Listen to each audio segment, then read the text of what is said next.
গতকাল আপনারা জানেন যে 2016 সালে যারা চাকরি পেয়েছেন গোটা প্যানেলটাকে নিয়েই মাননীয় হাইকোর্টের কলকাতা হাইকোর্টের ডিভিশন বেঞ্চের রায় একটা জটিলতা তৈরি করেছে। কিন্তু যদি এই জটিলতার মূলে যাওয়া যায় তাহলে আমরা দেখতে পাবো যে সম্পূর্ণরূপে আমরা যে প্রাতিষ্ঠানিক দুর্নীতির কথা বলছিলাম সেই প্রাতিষ্ঠানিক দুর্নীতির গল্প এই রাজ্যের সমস্ত মেধাবী ছেলে মেয়েদেরকে ভোগ করতে হবে। যে 23 লক্ষ পরীক্ষার্থী পরীক্ষা দিয়েছিলেন, যারা চাকরি পাননি, যারা মেধার ভিত্তিতে চাকরি পেয়েছেন, তাদের সকলের জীবন এই রায় দিয়ে এই যে প্রাতিষ্ঠানিক দুর্নীতি সেই দুর্নীতি দ্বারা প্রভাবিত হয়েছে। যারা চাকরি পেয়েছেন হাইকোর্টের রায়ে আজকে যাদের চাকরি প্রশ্নচিহ্নের মুখে দাঁড়িয়েছে তাদেরও যেমন এই বিগত দিনের সম্মান, বিগত দিনের তাদের সারা জীবনের লেখাপড়ার প্রতি তাদের যে নিষ্ঠা তাতে যেমন প্রশ্নচিহ্নের মুখে দাঁড় করানো হয়েছে, ঠিক একই রকমভাবে মেধাবী হওয়ার সত্ত্বেও, প্যানেলভুক্ত হওয়ার সত্ত্বেও দুর্নীতির কারণে যারা চাকরি পেলেন না তাদের এত বছরের জীবনের যে নষ্ট হওয়া সেটাকে ফেরত দেবে।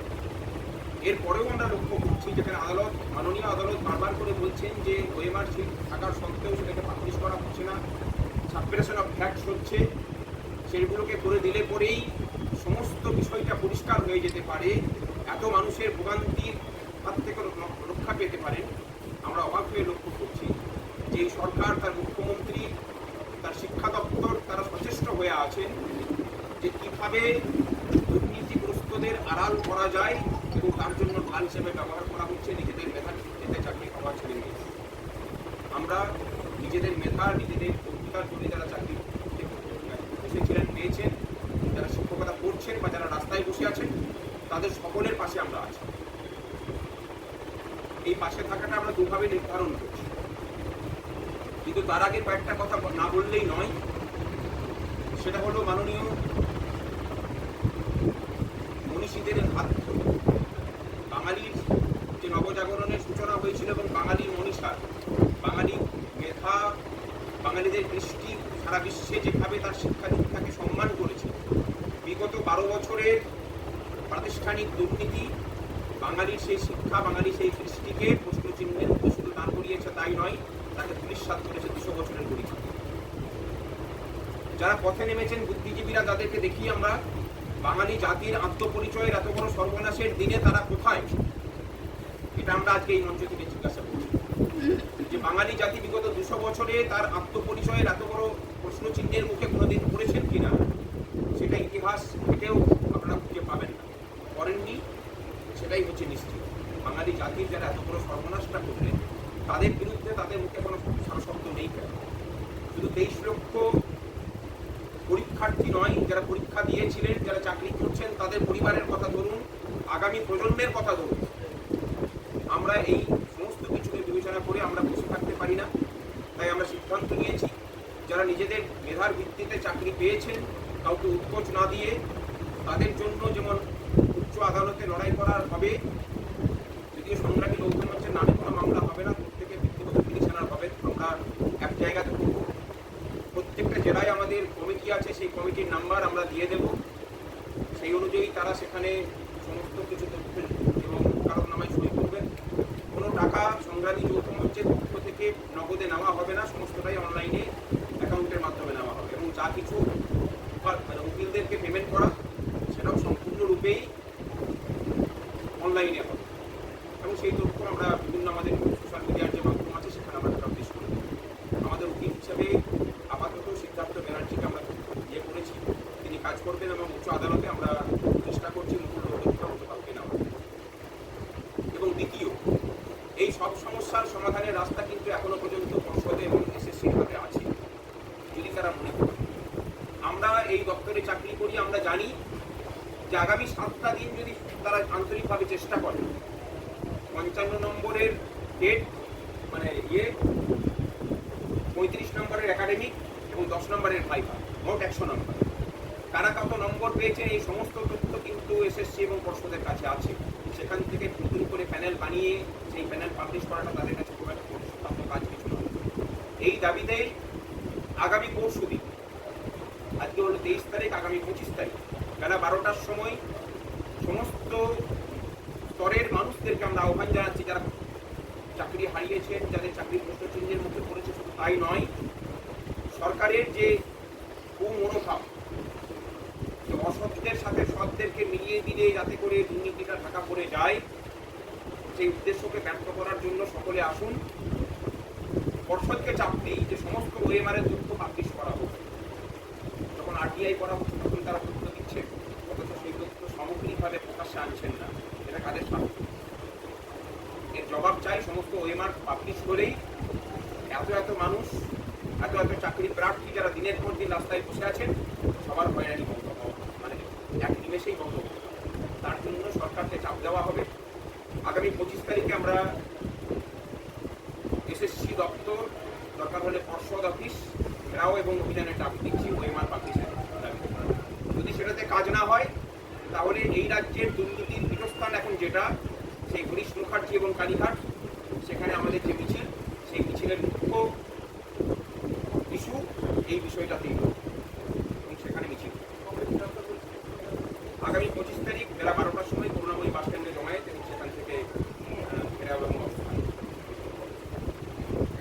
আরও একটা অনুরোধ, আমাদের কাছে ক্রমাগত যারা তাদের চাকরি প্রশ্নচিহ্নের মুখে পড়েছে, তারা মেসেজ পাঠাচ্ছেন, তারা সুসাইড করছে।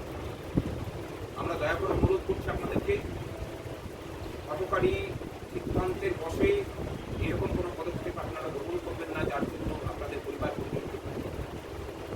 আমরা আশ্বাস দিচ্ছি যে সমস্ত যোগ্য প্রার্থী যারা আছেন, যারা চাকরিজীবী, যারা মানে চাকরি প্রার্থী যারা যোগ্য রাস্তায় বসে আছেন, সবার ন্যায়ের জন্য সংগ্রামী যোগ্য মঞ্চ লড়াই করবে এবং এর জন্য চাকরি প্রার্থী মঞ্চগুলোকেও আমরা ডাক দিচ্ছি যে চলুন পর্ষদ অভিযানে আপনারাও সামিল হন। কারণ ওএমআর পাবলিশ হলে আপনারাও আপনাদের হকের চাকরিটা ফিরে পেতে পারেন। আমাদের মধ্যে সুমন আছে, সুমন নিজেই এই প্যানেলভুক্ত নবম দশম শ্রেণী। কিছু বলতে চাই, বলুন। আমার অনুমোদিত আছে, অনুমোদিত করেন।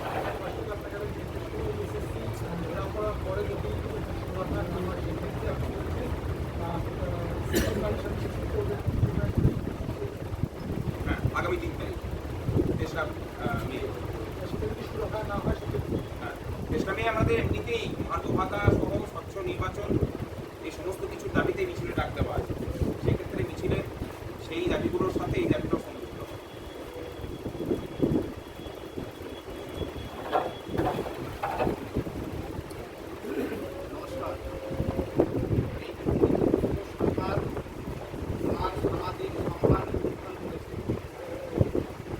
আমি 2016 সালের এই প্যানেলে 10ই জানুয়ারি 2019 নবম দশম জীবন বিজ্ঞানের শিক্ষক হিসাবে আমি নিযুক্ত হই।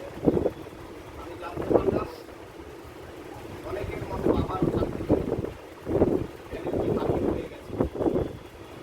আমার মনে হয়েছে এবং আমার মতো আরও শত শত হাজারো হাজারো শিক্ষক শিক্ষিকা মাস্টারমশাই যারা যারা শিক্ষকই, এই সরকার একদল মুসলিম এবং দুর্নীতিগ্রস্ত শিক্ষক, দুঃশিক্ষিত যারা এই রাজ্যের শিক্ষা ব্যবস্থার মধ্যে ঢুকে শিক্ষা ব্যবস্থাকে ভেঙে তছনছ করে দিয়েছে, সেই তাদেরকে আড়াল করার জন্য আমাদের মতো যোগ্য যারা নিজের বিধান করে আমরা মাথার ঘাম পায়ে ফেলে দিয়ে আমরা পরিশ্রম করে যে চাকরিটা পেয়েছি, আমাদেরকে এই সরকার পরিচয় দিয়েছে।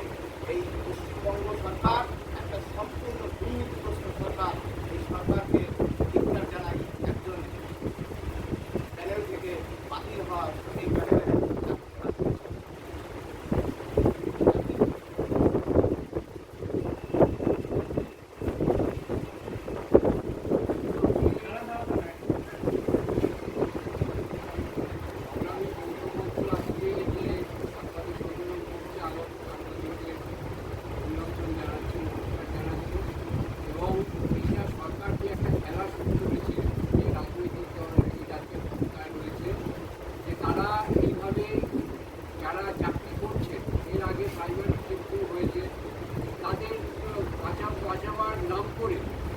ভণ্ডামি করছে, যে সুপ্রিম কোর্টে যাওয়ার ভণ্ডামি, কারো চাকরি যাবে না, চাকরি যাওয়ার জন্য দায়িত্ব এই সরকার এবং তার মন্ত্রিসভা। বর্তমান যিনি শিক্ষামন্ত্রী আছেন তিনি কেন করলেন না? ব্রাত্য বসু এটা কোর্টে এতদিন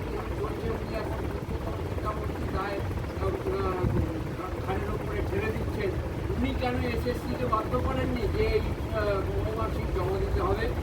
তো এই ভণ্ডামির বিরুদ্ধেই, এই সরকারের এই ভণ্ডামির বিরুদ্ধেই আমরা এই অভিযান করছি এবং আমরা সরকারকে বাধ্য করব যে অবিলম্বে যাতে তারা এই ওএমআরশিট প্রকাশ করে এবং যারা চাকরি যাদের প্রস্তুতির মুখে দাঁড়িয়েছে তাদের প্রতি সম্পূর্ণ সংগ্রামী যৌথ মঞ্চের আছে। সংগ্রামী যৌথ মঞ্চে 1 বছর 3 মাস ধরে এই মাটি কামড়ে পড়ে আছে এই দুর্নীতির বিরুদ্ধে লড়াই করবার জন্য এবং যে শূন্য পদের কথা আমরা বলেছি, এতদিনে সরকার স্বীকার করেছে 5 লক্ষ শূন্য পদ নাকি রয়েছে।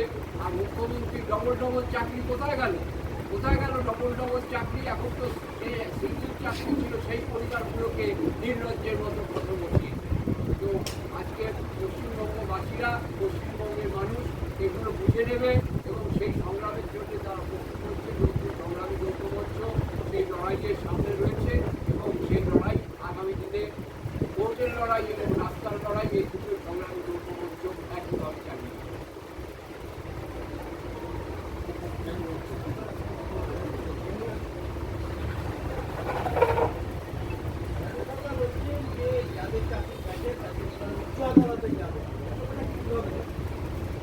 এত কিছু তো প্রয়োজনীয় হতো না।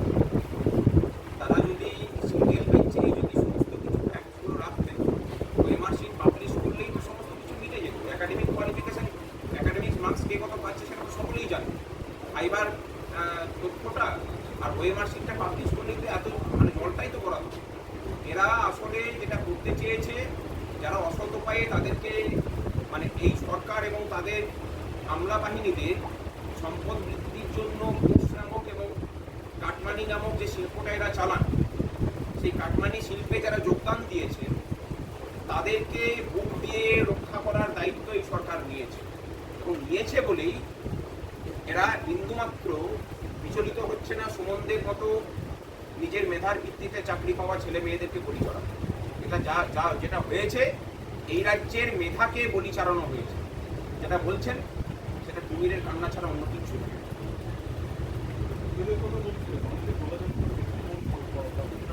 তারা কান্নাকাটি করছে এবং বলছেন যে পরিবার নিয়ে কোথায় যাব। আমরা সংগ্রামী যৌথ মঞ্চকে ভালোবাসি বলে মেসেজটা দিচ্ছি যে আমাদের জীবন আমাদের শেষ করে দিচ্ছে। নদিয়া জেলাতে স্যালারি বন্ধে নোটিশ দেওয়া হয়েছে। আমরা মানে কলকাতা হাইকোর্টের যে রায় আছে তাকে আমরা অপোজ করছি না, কিন্তু এর দায় সম্পূর্ণরূপে বিচার ব্যবস্থার না করে আমরা বলছি যে সম্পূর্ণ দায়টা কেবল এবং কেবলমাত্র রাজ্য সরকার, রাজ্যের শিক্ষা দপ্তর, এসএসসি এবং মাধ্যমিক শিক্ষা পর্ষদ, এর বাইরে কেউ দায়ী নয় এই ঘটনা। এই যে হাজার হাজার ছেলে মেয়ে এমনিতেই চাকরি নেই, যারা বহু কষ্ট করে চাকরি পেয়েছেন, চাকরি পাওয়ার পরেও তাদের চাকরিতে চলে যাচ্ছে। কেন না এই সরকারের প্রাতিষ্ঠানিক দুর্নীতির জন্য এই রাজ্যের একজন মানুষও নেই যার জীবন ব্যতিব্যস্ত হচ্ছে। এই জায়গাটাই বন্ধ হওয়া প্রয়োজন। আমরা বিগত 1 বছর 3 মাস ধরে এই লড়াইটাই লড়ে যাচ্ছি। যারা বিভিন্ন জায়গাতে রাস্তায় বসে আছেন এই প্রাতিষ্ঠানিক দুর্নীতির শিকার।